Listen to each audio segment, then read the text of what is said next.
بسم اللہ الرحمن الرحیم. ناظرین السلام علیکم. یوٹیوب ادب چینل قلم قافلہ پاکستان میں ہوں گل بخش عالوی. کلام شاعر بزبان شاعر.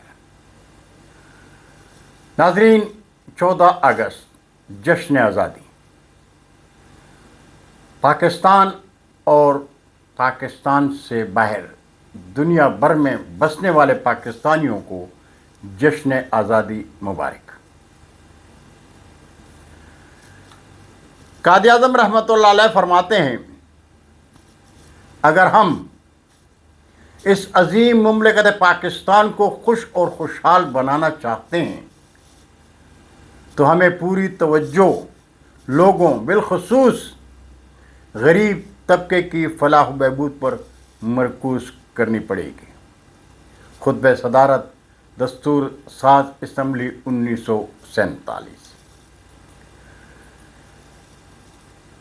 تسخیر کر سکا نہ کوئی موت کے سوا، تسخیر کر سکا نہ کوئی موت کے سوا، تی عزم کی چٹان محمد علی جناح. اور قائد ہمیں نصیب بفیض رسول تھا، قائد ہمیں نصیب بفیض رسول تھا، خوشبوئے کل جہان محمد علی جناح، خوشبوئے کل جہان محمد علی جناح.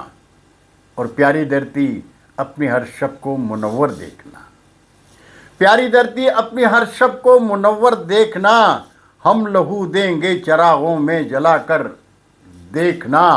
اور جب کفن تازہ لہو سے لالگوں ہو جائے گا، جب کفن تازہ لہو سے لالگوں ہو جائے گا، خوشبوؤں سے اپنے دامن کو معطر دیکھنا، خوشبوؤں سے اپنے دامن کو معطر دیکھنا.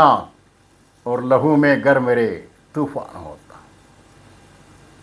لہو میں گر میرے طوفان ہوتا، نہ دہشت گرد پاکستان ہوتا. لہو میں گر میرے طوفان ہوتا، لہو نہ دہشت گرد پاکستان ہوتا. اور جناح گر تیرا پاکستان ہوتا، جناح گر تیرا پاکستان ہوتا، نہ ارمانوں کا قبرستان ہوتا، نہ ارمانوں کا قبرستان ہوتا. بہت شکریہ ناظرین. انشاءاللہ زندگی نے ساتھ دیا تو برقی رابطے میں پھر ملاقات ہوگی. تب تک کے لیے اجازت چاہوں گا. پاکستان زندہ باد.